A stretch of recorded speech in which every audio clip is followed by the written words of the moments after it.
25th of this year, Mr. Mayor. So moved. Second. All in favor? Aye. Bid openings. Open October 11th this year, 10:30 a.m., Township of Pennsauken Towing Service, bid packet 12-17, Mr. Mayor. We're still reviewing the bids and we'll have a recommendation for you probably next meeting. Okay. So moved. Second. All in favor? Aye. Resolutions public may comment, 212, 265. We could take 260, actually 265 and 266 by consent. 265 is a resolution authorizing the submittal of the grant application and execution of grant agreement with the New Jersey Department of Transportation for the Springfield and Magnolia Avenue roadway improvement project. And 266 is authorizing the issuance of raffle license. That's going to be for St. Stephen's School. Committee 265, every year we try to get grant money from the DOT, and Springfield Avenue is an avenue. It's going to be a two-phase project. What we're looking for is between Clayton and Wisteria and then Magnolia going across. There's a significant drainage problems we have there. The storm sewer has to be replaced. All the inlets are being replaced, and it seems that up in the Merchantville area, up near Woodbine and areas like that, there are no inlets, so the water just comes down Springfield, and there's been a collapsing of some storm drains. So, plus at this time, the reason we're doing it is because we'll pave the road, so we'll replace all the sewer lines and the inlets, and we'll pave the road, and we're looking for $225,000 from the DOT. When would we get word that it was we were successful in getting that? Next year sometimes, but we had to put the application in now, so that's what it'll take. So moved. Second. Any comments from the public?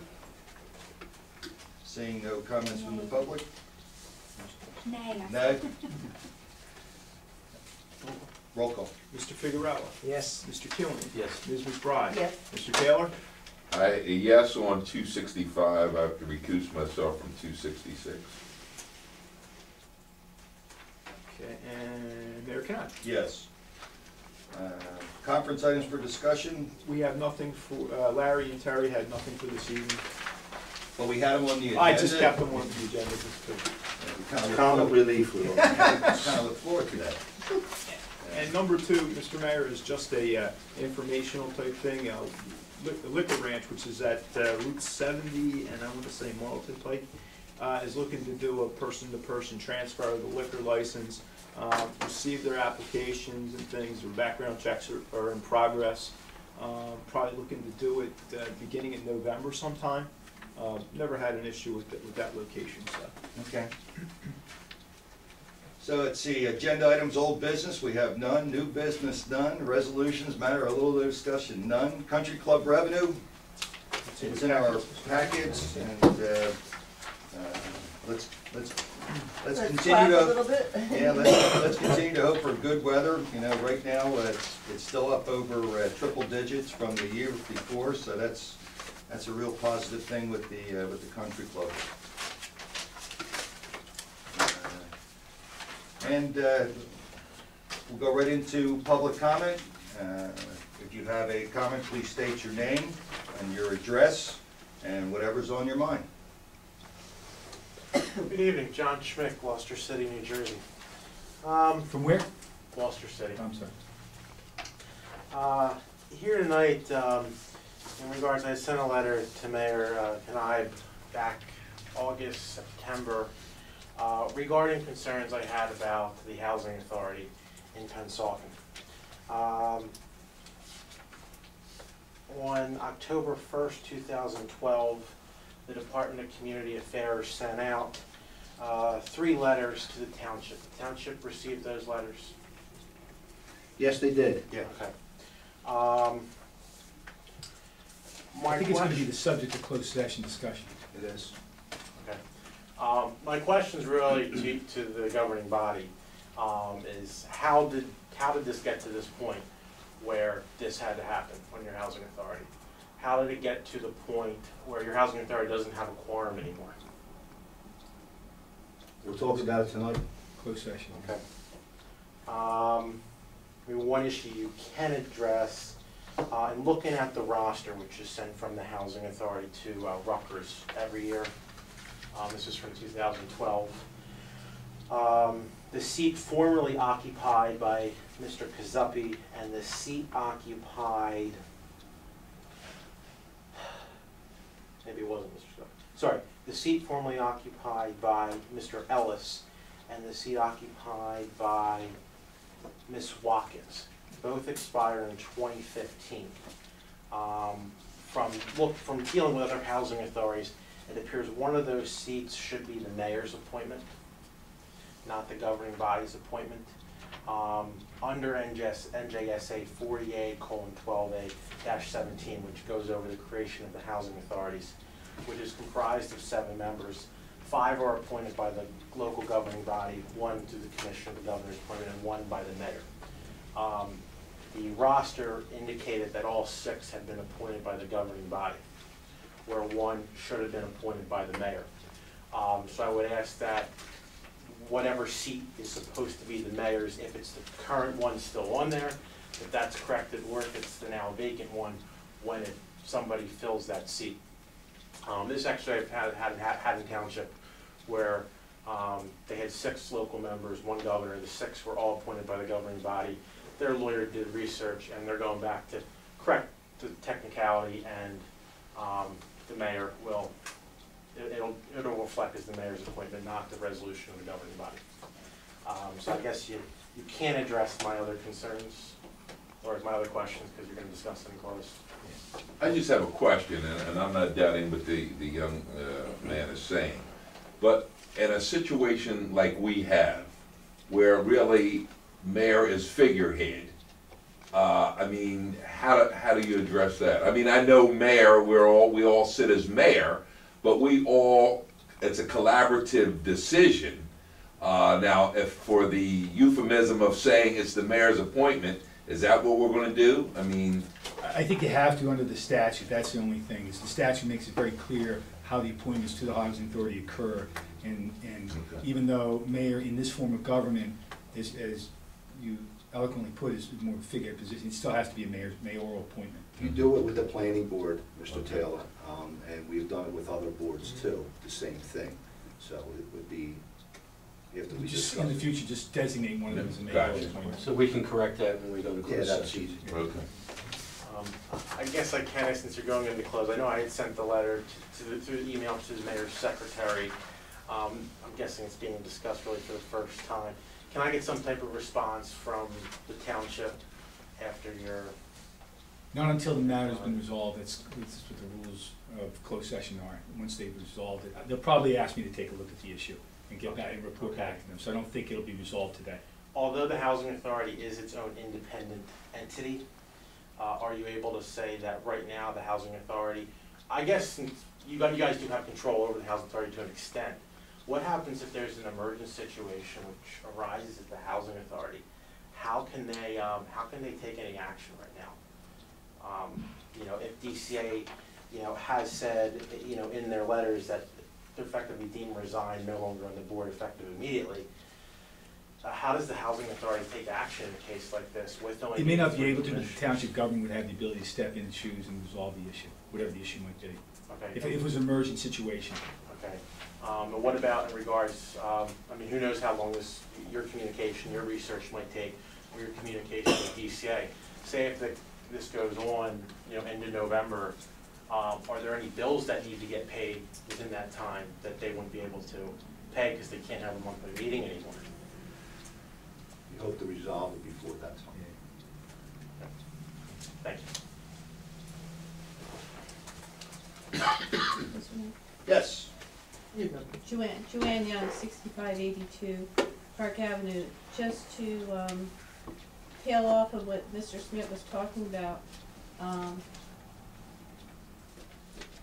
there obviously has been several issues through the summer as far as people being appointed to authorities or commissions because of the vacancies, because of inaccuracies on them being on there.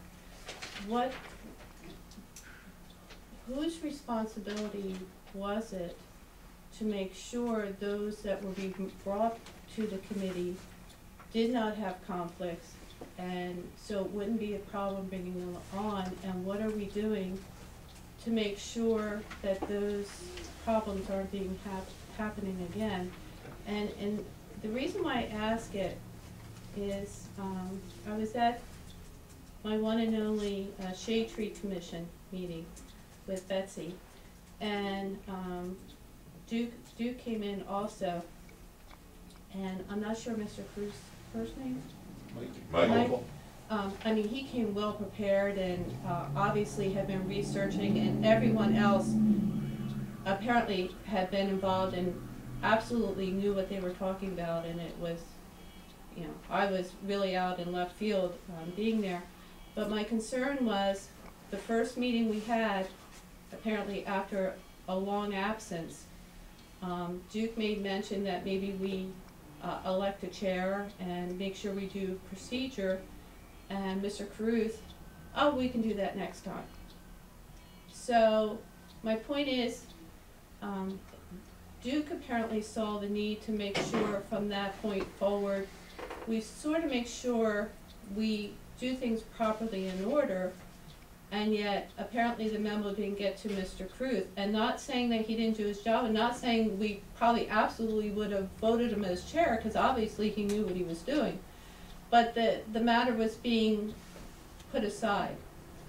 And I just want to make sure, I would like to know, I would like to have some assurance that not just this small commission, but that all the authorities and all the commissions are, everyone is on notice that, you know, we gotta do things above board and right, and make sure we have the right, have a chair, if a chair is expected, maybe a recording secretary. I don't know if they all involve that, but what assurance do we have that this doesn't continually happen, and how did it get like this to begin with? I'll take the rap for the housing authority, okay? That, was I aware of the provision that Mr. Schmidt brought to our attention? I wasn't, okay? We've had people on there that have done very good work in this town with that housing authority. The provisions say that each individual has to go to 5 classes after they've been on at least 18 months, I assume. And it would cost them, out of their pocket, $500 per class. And they have to, that has to be paid by that individual, not by the governing body. We have people that have been around for a long time. Mr. Gazupi is, I'm not even sure how old Mr. Gazupi is. He's been very good, he's always active, he's been involved, he's always has the right ideas. He's not going to a class. Neither is Mr. Pella, neither is a lot of people. So that was the part of the problem. Will we try to rectify that in the future? You can rest assured that we will. The other authorities that a lot of the township puts together, the reason why they do it, they want them to be independent individuals. So should they follow certain procedures? Yes, and we'll have to emphasize that in the future to make sure that they do things. But the reason why the township does it is so they can independently come up with ideas and recommendations to do things where the township is not the overseer and telling them what to do. That's why we had all them. Some of them going to the wayside because people who were very, very much involved passed away, or just, I'll give you Mr. Wagner being one with the Shade Tree Commission and the thing. He was gung-ho. He made sure people were there. He was the chairperson and they did that. So we will just emphasize to the boards that they just have to make sure that they run it in accordance with how they should run it, whether they have a chairperson and a secretary, and we'll just make sure that that's done in the future. Okay, and please don't misunderstand me. I'm not for one moment saying that any of this was deliberate.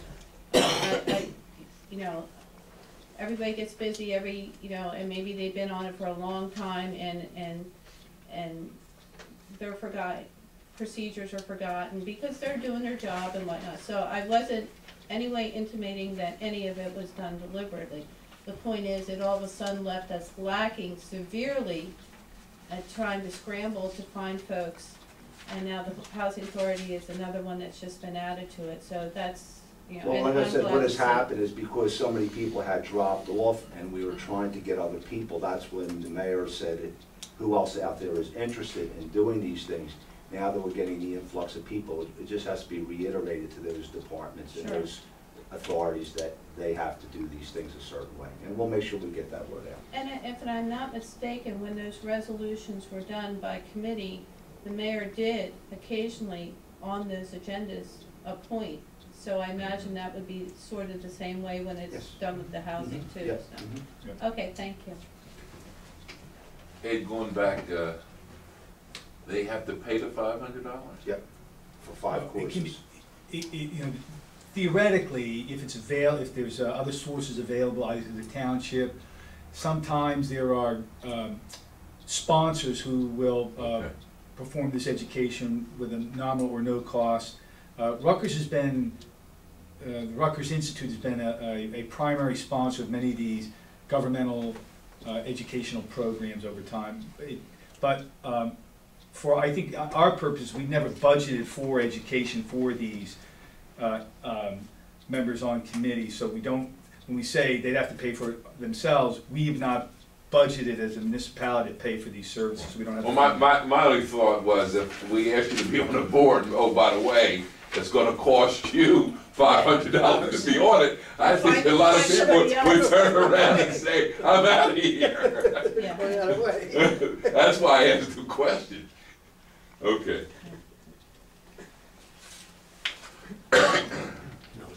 Yeah, John Schmidt, Gloucester City, New Jersey.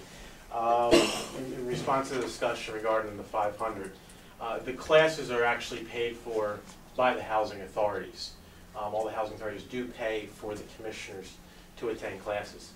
The commissioners, or the individuals, have to pay out of pocket if they do not take the classes within 18 months and are deemed ineligible. They can go back on the housing authority, but only after they pay to take all the courses at their own expense. we are assuming the housing authority has a budget. Probably through HUD, probably get something. No, Yeah. no, no, Um, not in our town. HUD does not give us any money for the housing authority. The other question, Well, Section 8, but that's administered separately. there is a Section 8 That's budget the from senior HUD. that's the senior housing, it has nothing to do, our housing authority doesn't even get involved with that. But there is a Section 8 reimbursement through the feds. It doesn't come to, yes, Right. well, it's a technicality, but I'm not gonna. The other thing in regards to, and it's in my letter, I'm sure it's gonna be discussed, Ms. Magro. Being in contact, not necessarily the executive director, even though the law specifically says executive director. I spoke to the governor's office today, who does not know for certain, but said that he believes that the DCA allows, program director, executive director.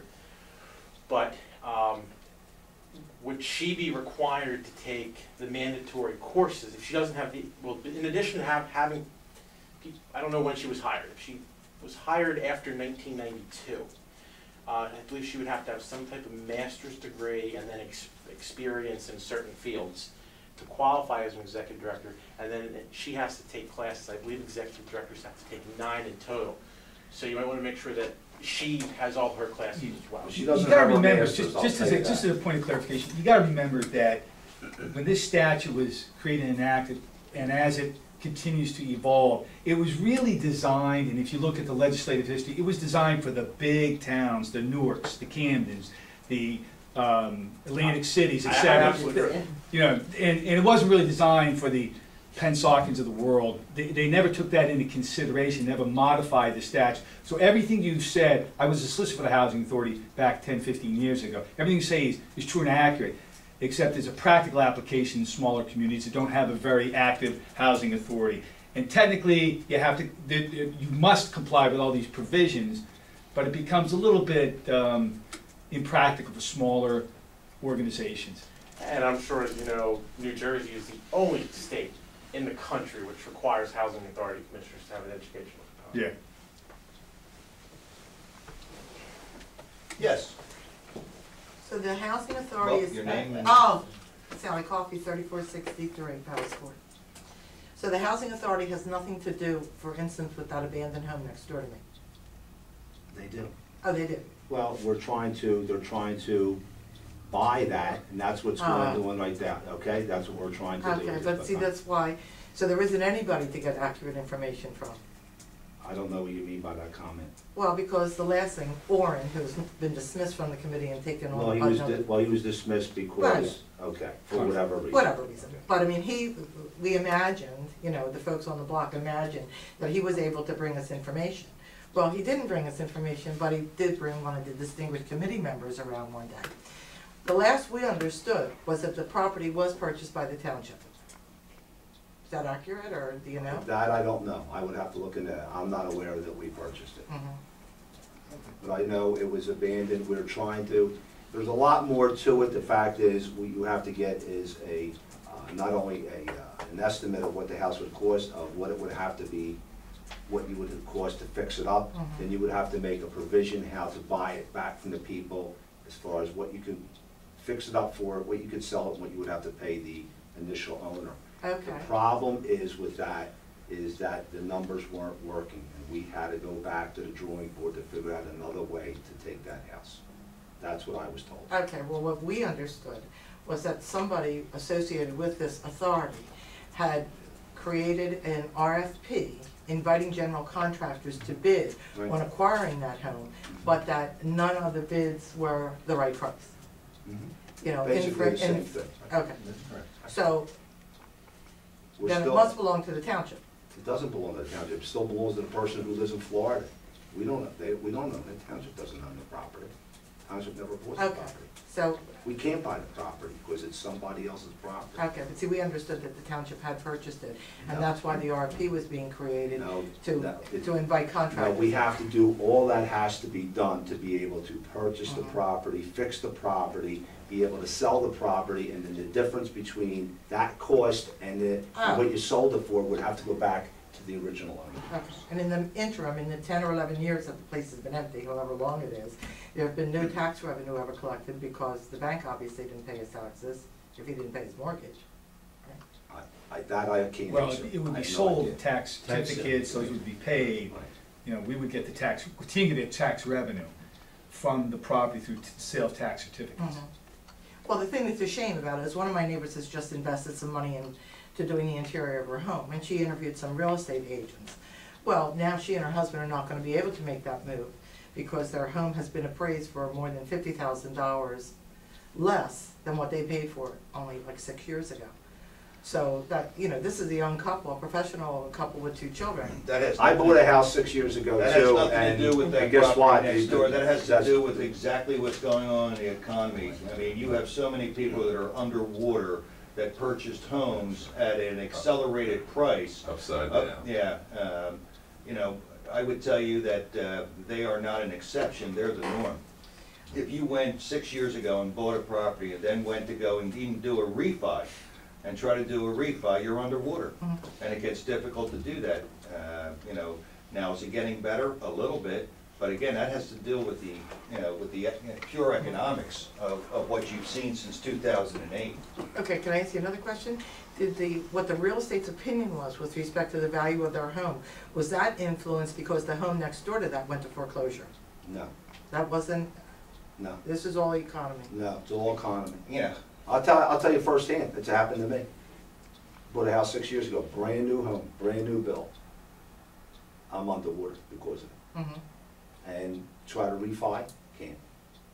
Okay.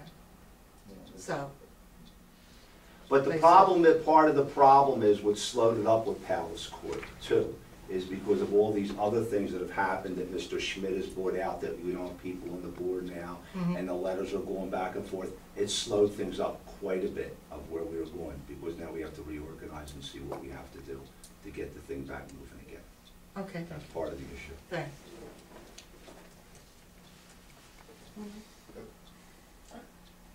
Joanne Young, 6582 Park Avenue. Is there any update on the Mart site? yes, there is, okay. Matter of fact, I can say that they are making, see, we received information just the other day for they're making requests for application which is the first step, you know, in getting all the parties. Yeah, there's all sorts of steps, I'll go through them with you here. But they make application to the township, okay? Township then accepts the application. Then their next step is the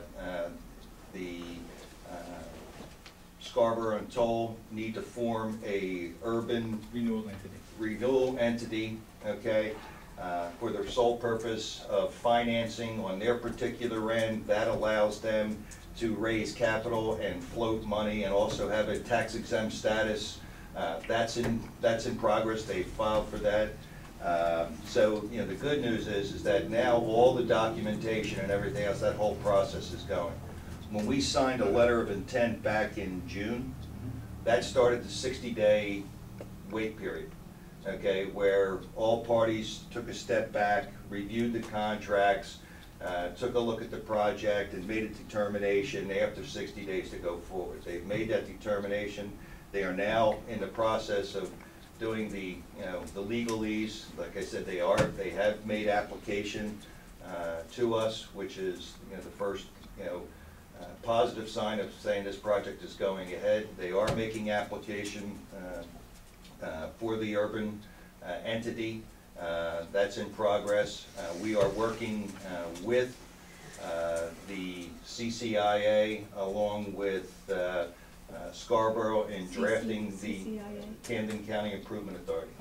Okay, and working with them in coordinating the documents that would be needed for collecting revenue and things of that nature. So although you don't see any shovels in the ground here and everything else, I would say in the last 3 weeks, a lot of positive signs in collectively getting all the documentation together to go forward. This is happening. It was mentioned to me, and that's why I bring it to you, because you know I don't take anyone else's word. And can you confirm that there is no conflict between us and the county over this? Because I was given the impression, not by anyone here, that the county is giving a sort of ultimatum over this land. I want to make sure I phrase it right. In return for shared services type of stuff. No. I know that's why I'm asking, Yeah. because I know how rumors fly, and I know how When it people comes get to goofy. when it comes to the Mart site, there are no terms and conditions on the building of those particular units or things of that nature that has anything to do with that. Or the property or anything between the freeholders and nothing like that. Excellent. Okay. I was just disappointed. This is not a monkey wrench, so thank you. No. Thank you. There's another question there. Oh, yes. Sally Coffey, 3463 Palace Court. Since neighboring Camden laid off police officers and crime has increased, it's natural for Pennsauken residents to be increasingly concerned about our own safety and preparedness. Now, at the last meeting, the mayor assured us that they were not interested in joining any county police force. What I'm concerned about is if the members of the committee are prepared to provide me with a consensus of opinion on the job that the chief is doing and the Pennsauken Police Department in light of the newspaper article again this morning. Are we prepared to give you? I mean, are they doing, is the department at a whole, are they respected by all the members? Do we believe that we're prepared in the event that crime does increase? 51 murders in Camden is nothing to sneeze at. Well, it's actually more than that, but I don't know what you want us to say other than Well, I that, mean, you know. do the department and the members of the department, in your opinion, gentlemen, do a good job? Do they represent? On the whole, okay, you know, one of the reasons, if they weren't doing a good job, one of the reasons that I said that we would take no part in the Metro, okay, division was twofold, okay. One is that at that time, and still to this time, we have no substantial data to justify, okay, financially, what Camden's doing. Sure. We have nothing to hang our hat on to say whether it's gonna be good, bad, or indifferent, okay? I think statistically, if you looked at our crime rate, and I don't track that, has our police department on a whole did a good job in regards to protecting the township of Pennsauken? You betcha. Otherwise, okay, we would probably take a real hard look in Preston County to say, hey, geez, this ain't cutting it on our side here. Maybe we'll throw our hat in the ring on the metro side. Okay, we have no intentions to do that. So therefore, I guess the general consensus, since we're not going